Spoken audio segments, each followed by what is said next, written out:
Hi everyone, welcome to After 5 Radio, your favorite online radio station, showcasing Zimbabweans in the diaspora. I am your host that does the most, the hype lady, Miss ThandoAmy, coming to you live from the streets of Calgary. And joining me today is the talented artist. I have had the pleasure to see his work enhance over the years. And today we are celebrating him, Mr. Josiah Taundi. Thank you for having me. No, that is so awesome. And thank you so much for agreeing to be a part of After 5 Radio. And we would like our listeners to know what India knew you, Josiah, right? All the way from Calgary. So just to start off, we're just going to ask you to bring our listeners up to speed with your background, your upbringing. Who is Josiah? So Josiah Taundi is my name.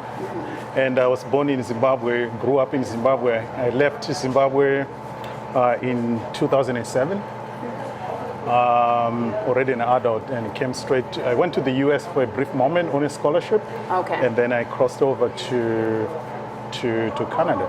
All right. And so at what age did you come to Canada? Did you come alone? Did you come with family? Because we already know this whole immigration story. Some people come alone, they have it the hard way. And for us to get to know a general background before we get to see the good work that you're doing here in Calgary. Yes, I came alone. Okay. Yeah, initially I had a scholarship to go to Tufts University. Okay. That's in Boston. And then after I did my course there, I crossed over to Canada. To Canada. So I was on my own, and then I ended up bringing my daughter. And right. Yeah.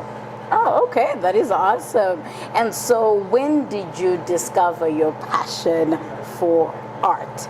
This is now getting into why we are celebrating you. So this has been for life, because ever since I was in primary school, wow, I've been doing it. Actually, sometimes I think I slowed it down by pursuing other interests. Okay. Because it was quite apparent right from the beginning. Right. And I thank God for that, because for most people, you kind of don't know what to do. Mm-hmm. For me, I knew already, but my problem was I pursued other interests. Because, living in Zimbabwe, you had to be practical to the realities that were there. If you had to, in terms of jobs or the opportunities as you had, and then, so that's how I did it. So now you mentioned something really profound, that you had to pursue other passions or other channels maybe of life, right? Because of course you need to pay the bills, and with where we come from, we expected to have this professional whatever. So what is your background in regards to that before you decided, okay, I am going to pursue art afterwards? Because art is your passion, Yeah. something that you've had since you were young, but then you just didn't pick it up from the get-go. So what were you pursuing before that? So I went to University of Zimbabwe, and I did political studies. And then I ended up as working as a media practitioner. Okay. So as a journalist, and I also worked as human rights. Did a lot of worked for international organizations, humanitarian organizations in the process. But by the time that I left, I was really a media practitioner doing media research. Right. Yes. And I believe do you have an IT background to a certain degree? No, not IT, but I have a formal design background. Okay. Yeah, okay. so I was I'm more of an idea person. Okay. Yeah. Okay. Oh, that sounds good. And so congratulations on one of your greatest wins. Why we are here today, because I believe there's more maybe that we may not know, and that's the reason why we're sitting here today, so we can get to know more. So we see that we're celebrating an accomplishment of having your art being showcased out there, like here as we're sitting at Rosso Coffee. Rosses? Rosso, yes. Rosses. So mind expressing your excitement, and besides, before you even express your excitement, it's on Stephen Ave of all the streets. You're the man. Yes, so it's a combination of things that are a combination and combination of things that happen. And so this space right here promotes local artists. Okay.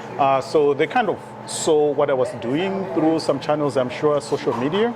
And they kind of liked it because my art, as you can see, is different. So if you come here, there's a certain, because it's a space that mostly cater for people from Calgary most of the times. So I'm part of it, but I'm coming with a different voice. So I guess that was part of it because they looked through my work and they thought that it was something that needed to be shown. And that's how it came about. Right, and then you mentioned that your art was different. Do you mind describing your type of art? How would you, if somebody else says, those who do not know Josiah, and what kind of art are we talking about? How would we best describe your work? So my artwork, it takes very formal elements of design. Yeah, so it just doesn't happen. It's planned. It takes time to realize. And it lives in the space between Western art and African art. So because I'm Western trained, even from Zimbabwe, and then from here I went to the Alberta College of the Arts to formally start design. The reason I did that was exactly that I wanted to occupy that space where I have the best of both worlds. Right. Because the technical know-how of how to use a computer or formal theories of design and whatever that you got, you have to still have your voice. Right. So who are you becomes very important. Right. So I'm a Zimbabwean first, and I'm an African, and I'm a African Canadian. Right. So I occupy that space. But a lot of times, sometimes, when you see art from Africa, if you just go on your internet and say art from Africa, a lot of times you kind of see art that's just more like naive art, that's like not formally done and all this and that. I wanted to move away from that and actually put the best that we could as a people. So that's how I see myself, as someone whose art is very different in the sense that it's formal, but it speaks of deeper, it's experimental, and it's deep. Jeez. That was a lot to take in. I was still trying to digest it. The moment you kept talking, I was like, wow, that's experimental at the same time, deeper at the same time, it takes time. I'm like, okay, so what propelled you then to decide this is what I want to go and pursue outside of what you'd already studied, outside of the bill type of job, 8 to 5, the norm or whatever, to say this is, I want my voice to be heard through my work? Okay, so I think I've said before that art is fate. Okay. So by fate, it just finds you. Right. So I realized over time that whatever I was doing, I was not satisfied with what I was doing. So you have the bills that you're talking about that you have to pay. We have people back home, and you have responsibility because I was already grown. I already had a child. So what then happens there is design was a choice because it's still art, but it's art that can pay the bills. I can build a website, I can do branding for companies, and that's what I'm doing. I go to a job every day and I get paid, I'm on a salary and everything, so it's a job. But you have to find that place where you push your interest to the job that you want, and that was the sacrifice that I made, and I'm happy about it. Oh, wow. And how was your support system in the choices that you eventually made? Be it friends, be it people who surrounded you, whatever. No one knew what I was doing. Except for me. Maybe except for you, yeah. No one knew why I was doing that. Like you have a degree in this and that. You could do a master's in that. You could do this and that and whatever. But that's being an artist. So you always have to listen to your inner voice, okay? Because you can go on and on and on, just pursuing things for the love of stability, for love of money, but it comes back to you. You live with the regrets. In our culture, we say, do everything that you need to do whilst you're still alive. That's it. Because we don't want you to come back from the, afterward and trouble us. And so if you want to do this, you just do it whilst you're still alive. I'm just taking that philosophy and it works. Oh, wow. Guys, you heard this. And this is for somebody who's actually listening out there, who knows what I mean right now. Because somebody was saying to me, I was like, oh my gosh, I want to do this. And every time I have this whole thing, I want to try this, I want to try that. And Amanda, you want to try everything. But yes, I'm adventurous like that, right? And like you said, we have to do everything that we can. And if we feel it's drawing us to whatever it is, why not? You know what I mean? And then, but no, that is so awesome to know. And so where do you draw your inspiration from? So from culture. So from so my art is just And a what is reflection. culture, though? Yeah. So culture, I can go deeper into, say, if you look at my art, it's a progression, right? So when I was in Zimbabwe, whatever that I was painting, and I have those paintings still, reflected the culture in which I was living. By culture, we mean whether it's the technology, whether it's the buses of the time that people ride, whether it's the dressing of the time, or whether it's everything. That's culture, right? You know, like you don't see here on Steve Up and see a woman maybe carrying a baby at the back, but in Zimbabwe you see that every day. So paintings about Zimbabwe, you may see a lot of that. So culture comes in a lot of nuances. Okay. But then as I move here, you get disoriented a little bit because you don't know where you really stand as a person. And art is my defining point. So my culture here is someone who grew up in Zimbabwe, but now lives in Calgary. And then my artwork reflects that as well. Okay. Which brings me to something a bit controversial. What do you make of then, like you're saying, you've moved from Zimbabwe and then because of your surroundings, you're in Rome doing what the Romans do, right? And how about right now we're in a world where people are trying to find their identity, right? People have this whole thing, I am pro-African. Everybody is becoming pro-African, pro this, right? What do you make of that? Yet we're seeing your shift to say, when I'm in Rome, I do what the Romans do. How about, does it mean that you've forgotten, rather than, we can't use the word forsaken because you still have a bit of it in there? Okay. Yeah. No, it's a continuation. It's nothing is lost, right? You have to speak to people. So if we have to speak to Canadians, you speak in English. If I have to speak to someone from Chipinge, we speak in Dao, which is where I come from. Okay. So that's how we do it. So what's happening here is what I'm tackling right now is a little bit more international. Okay. So nothing is really lost that you have forsaken something, because what's inherent is still the same. So back in Zimbabwe, I was always for the suffering people, and it's still the same thing. But what changes is what kind of people and what suffering means in different polities that we live. Okay. Yes. So nothing is really like lost. It's just a growth. I still have, I still do Zimbabwean things and all this and that, but I have to speak about where I am at a particular time. Okay. And it's always a progression. Right. And it makes sense, really. But then, it's one thing I'm noticing is when people draw to something that's trending, it kind of becomes extreme. When people draw to feminism, they do feminism to the extreme. I'm giving examples, right?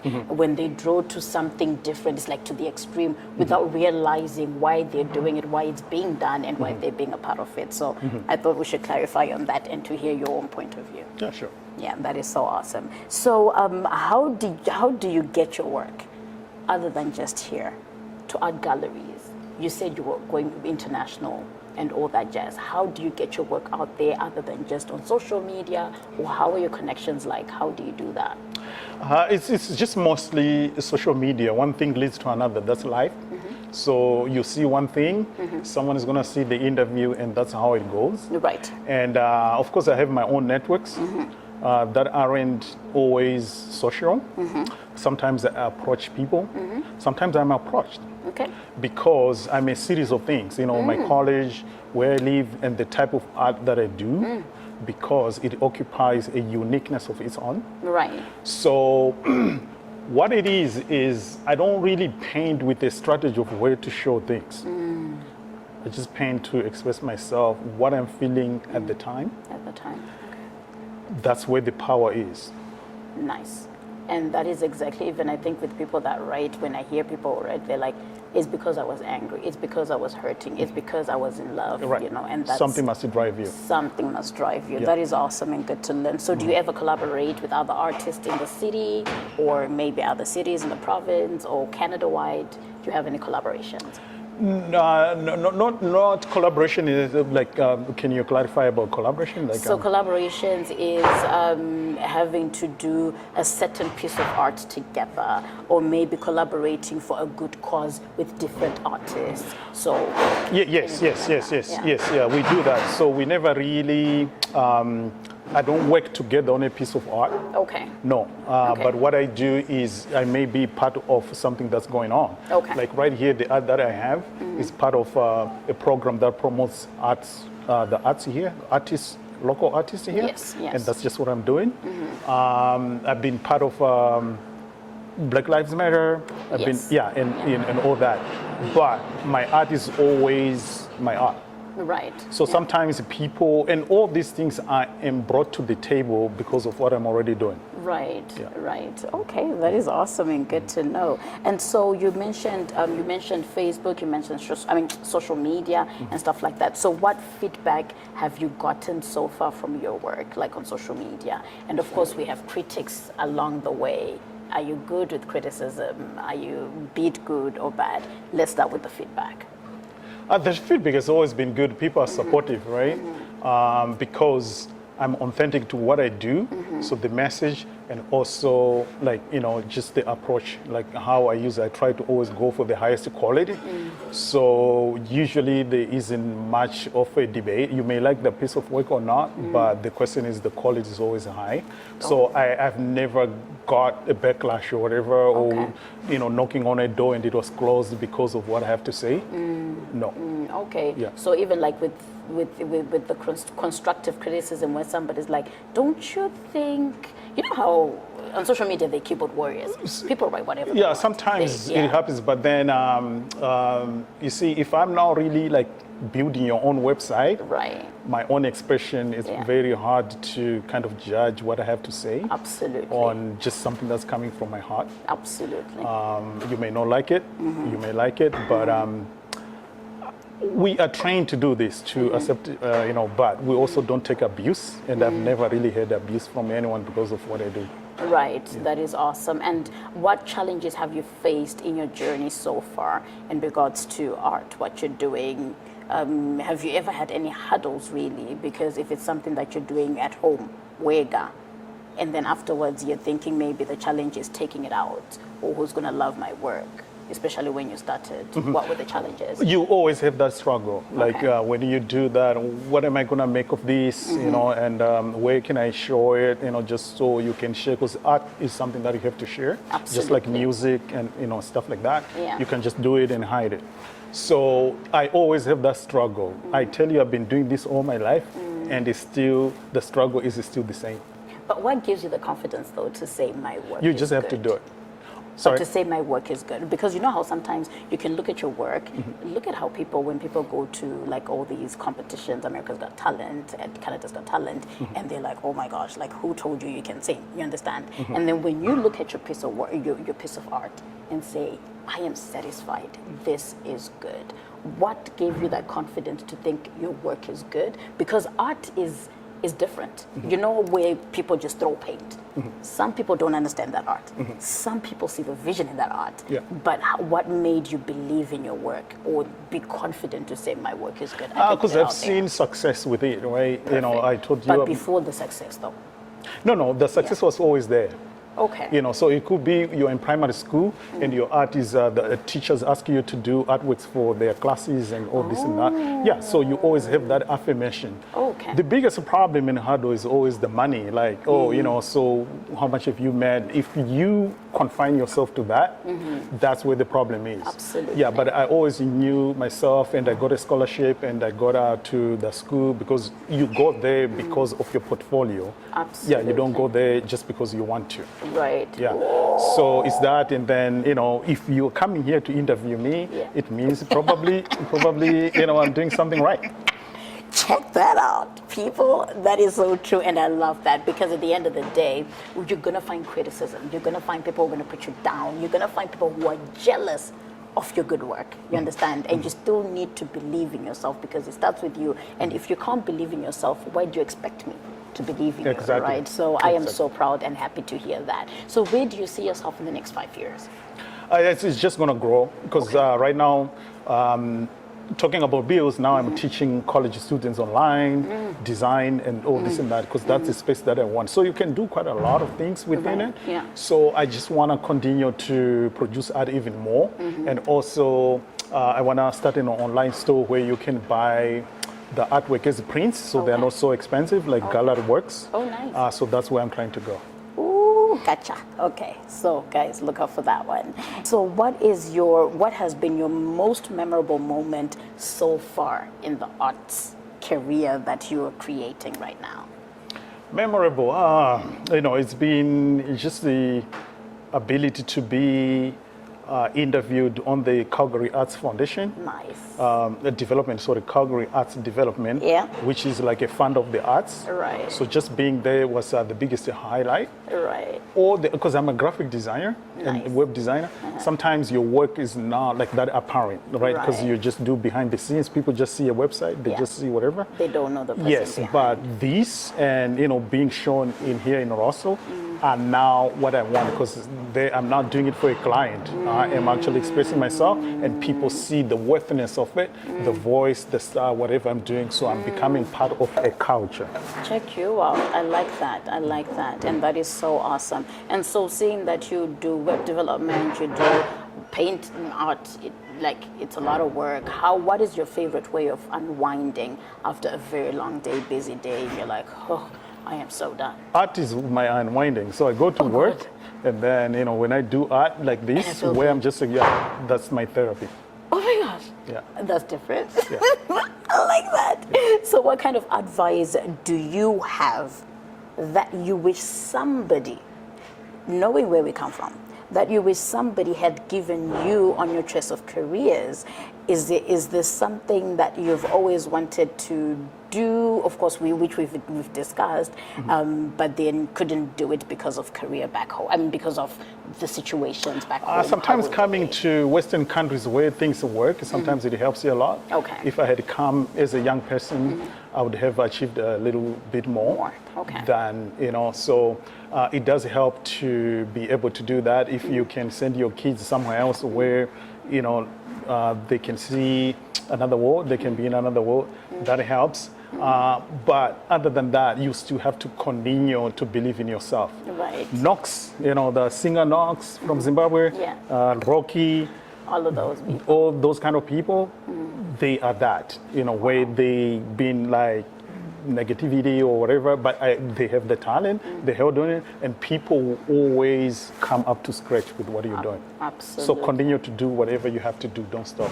Yeah, guys, continue doing whatever it is that you want, what it is that you love, what it is that you're passionate about, and it will come to fruition. Like, things don't go in vain, right? And at the right time, things will flourish.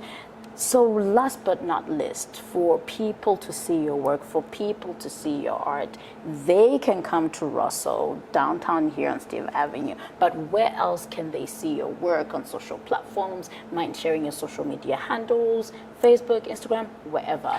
This is for you. Instagram, I'm gonna have, I'm putting up my website, revamped. But on Instagram, you can go to Josiah Taundi Designs. Josiah Taundi Designs. That's Instagram, and you catch me there. And Facebook? And Facebook is the same thing. Okay. Yeah, Josiah Taundi. Okay, so guys, you heard it for yourselves. Thank you so much, Josiah. That is all that we had for you today. Unless if there's anything, any jams that you wanted to give our listeners right now before we go, the floor is yours. No, just the same thing, that continue to pursue your craft, continue to believe in yourself, and everything will go right. Right, that is so awesome. It's been a pleasure and an honor to have you on After 5 Radio, and I am sure our listeners have had an opportunity to know who Josiah is, and thank you so much.